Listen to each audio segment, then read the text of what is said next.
En fait, au départ, moi, quand j'ai commencé, c'était autant un défi pour moi que pour lui, puisqu'en fait, je travaillais sur quelque chose qui n'était pas commun. C'est-à-dire que j'entraînais des athlètes valides, qui ont des chaînes complètes au niveau musculaire, que ce soit jambes, dos, fessiers, adductions, etc. Là, je me suis retrouvé avec une personne qui n'a plus que le haut de corps, on va dire, valide au niveau des sensations, avec la présence de ses jambes invalides. Qu'est-ce que ça signifie la marche pendulaire? C'est vous qui avez inventé ce mot ou... Non, c'est le mouvement de la marche en fait. Simplement, il y a une bascule de ses jambes de l'avant vers l'arrière avec un appui au niveau fixe, donc ça fait une sorte de pendule, simplement au niveau des jambes. Donc il a fallu développer, comme vous m'expliquiez tout à l'heure, certains muscles du corps pour pouvoir adapter cette marche. En fait, développer non, parce qu'il marchait déjà, mais je pense qu'on a fait un gros travail sur le renforcement pour qu'il puisse augmenter son amplitude, son travail, sa résistance, et pouvoir marcher beaucoup plus longtemps, beaucoup plus vite, au niveau de ce qu'il cherchait à faire, quoi, parce que l'idée au départ c'était de faire 1 km et de faire un record sur la vitesse du kilomètre, donc en marche pendulaire. Donc l'esprit c'était vraiment de dire je vais être plus résistant, je vais augmenter mon amplitude, techniquement savoir si les appareils étaient adaptés, les cannes, la hauteur des cannes qui étaient plus adaptées parce que là on a cherché plus loin, puis assouplir le muscle, avoir une contraction un peu plus performante et un contrôle des jambes un peu différent. Comment vous le motivez, comment vous gérez le mental, la préparation mentale, au-delà de la préparation physique? Chez Joe, la préparation mentale, c'est pas très compliqué. Joe a énormément de volonté, donc de ce côté-là, il n'y a pas de souci. Joe, il faut le gérer plus dans la partie mentale, sur le fait qu'il est capable. Il y a des fois, il y a des exercices où on va dire une endurance qui est assez difficile, puisque l'intérêt de progresser, c'est de se mettre en difficulté. L'esprit, c'est de lui faire comprendre qu'il est capable de le faire. Donc, après, niveau volonté, une fois qu'il s'est aperçu que finalement il peut y arriver, c'est bon, c'est parti, il n'y a pas de souci. Le plus on doit le gérer, c'est peut-être sur la phase de repos. Lui faire comprendre que les phases de repos sont très constructives et que de temps en temps, il faut arriver à faire des pauses et à laisser le corps se reposer. Voilà, c'est le seul petit hic qu'on a avec Joe, c'est en fait de lui faire comprendre que de temps en temps, 1 ou 2 jours sans rien faire, c'est bien. Parce que Joe n'est pas accompagné constamment sur les entraînements, il travaille tout seul.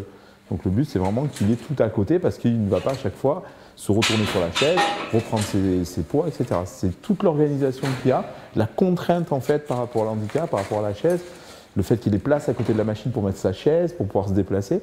Donc c'est toute cette contrainte qu'il faut prendre en considération. Ça prend énormément de temps. C'est-à-dire qu'une séance que nous, on pourrait faire en 40 minutes, il va mettre 2 heures. Simplement. Parce qu'après, chaque fois, il change d'appareil pour faire sa série. Et il revient, et donc c'est déplacement d'un côté, aller faire sa série, se déplacer de l'autre côté, aller faire sa série, revenir, etc. etc. Et tout ça, c'est une contrainte. Quand il se fait sur le travail au niveau biceps, par exemple, sur un banc, il est obligé de s'attacher. Parce que le poids qu'il a au niveau des bras va faire qu'il va se pencher vers l'avant, et comme il n'a pas d'appui de jambe, le corps tombe. Ce qu'il faut comprendre, c'est que Joe, en fait, c'est comme si nous, en tant que valides, on était en suspension à partir du bassin, flottant dans l'air. Puisque l'appui qu'il a au sol, il ne le sent pas. Pour lui, c'est un appui qu'il a à ce niveau-là par rapport à la rigidité de ses jambes, qui est faite par les orthèses. Donc ça, il faut le prendre en compte. C'est-à-dire que mentalement, pour lui, le seul équilibre qu'il a, c'est son appui avec ses béquilles. Le reste du temps, c'est les contractions abdominales qui vont permettre de stabiliser. Et donc, il ne sent pas si son pied est tordu, si sa jambe est devant et l'autre derrière. Donc, c'est vraiment une commande au niveau de son bassin qui est importante. Et donc, se mettre à sa place, c'est hyper compliqué parce que il faudrait complètement enlever sa sensation de jambe et d'avoir un déséquilibre constant au niveau du bassin. Les 2 premières années de préparation, c'était avec ça, quoi. Ouais, 2 premières années avec ça, et c'est là qu'on s'est aperçu qu'il y avait quelque chose à améliorer là-dessus, que ce serait sur la technique, sur la partie renvoi par rapport au fait que le pied remonte à chaque fois pour éviter qu'il s'accroche, et en même temps sur la partie poids, parce que ça pèse très très lourd, rien qu'avec le poids de la chaussure, la partie cuir, la partie alu, par rapport à ça où c'est très très léger. Et en plus la chaussure, c'est une chaussure traditionnelle puisqu'on revient sur une chaussure training normale, voire training trail, et que la souplesse s'accorde avec le carbone. Donc la différence, c'est aussi le mécanisme. Là, elle est prise de un seul côté, tandis que là, on est rigidifié de chaque côté. Donc beaucoup plus souple à ce niveau-là. Et puis le carbone, il faut savoir que le carbone, c'est quelque chose qui renvoie, qui amortit un petit peu les chocs. Et en plus, on a ce vérin qui est magique, qui fait que chaque fois qu'il revient, même s'il va très loin, le pied va remonter, ce qui fait qu'on gagne en hauteur de balancier, de bascule au niveau du mouvement du pendulaire. Donc si on avait le pied qui restait droit comme à l'époque avec ça, ben, en fait il accrochait le pied. Donc tandis que là, quand il est en arrière, même flexible, hop, ça revient et il retombe, tac. Ça, c'est simplement pour maintenir et reposer et impulser. Mais ça, c'est simplement pour tenir les jambes. Aux jambes, ça en aucun cas permet de marcher. Non, non, voilà. Il faut comprendre qu'en fait, ça, c'est un maintien, on va dire, fixe de la jambe. Le fait d'être attaché au niveau du genou et de la cuisse, ça permet simplement de rigidifier la jambe. Aujourd'hui, vous êtes une équipe tous les deux.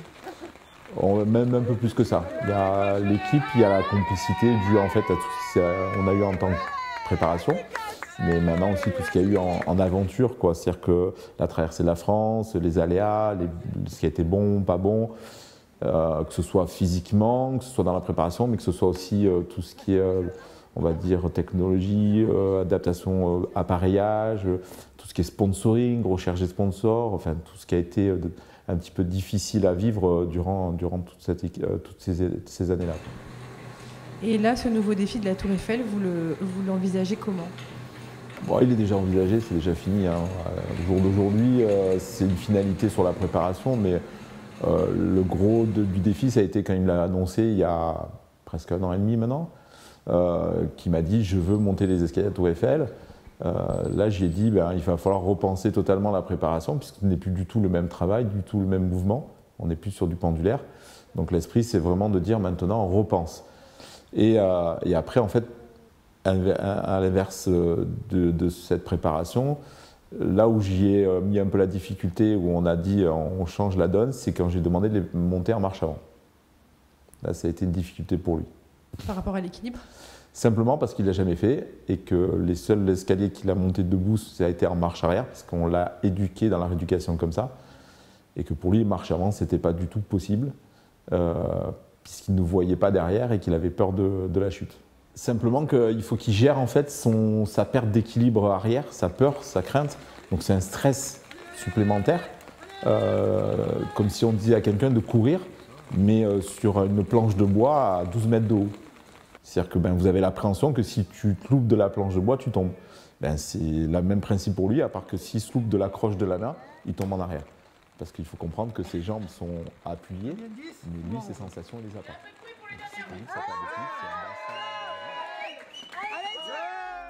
Tout ce que vous venez de voir et d'entendre, c'est mon quotidien. Et pour pouvoir changer les choses, j'ai besoin de vous. Et pour éviter dans l'avenir à ce que des jeunes aient à vivre ce que je vis, j'ai besoin de vous. Maintenant, nous avons l'occasion d'agir pour demain, ensemble. Et pour cela, j'ai besoin de vous. Sans votre aide, tout ce que j'ai accompli n'aura servi à rien. Associez-vous à ma cause et devenez mon sponsor.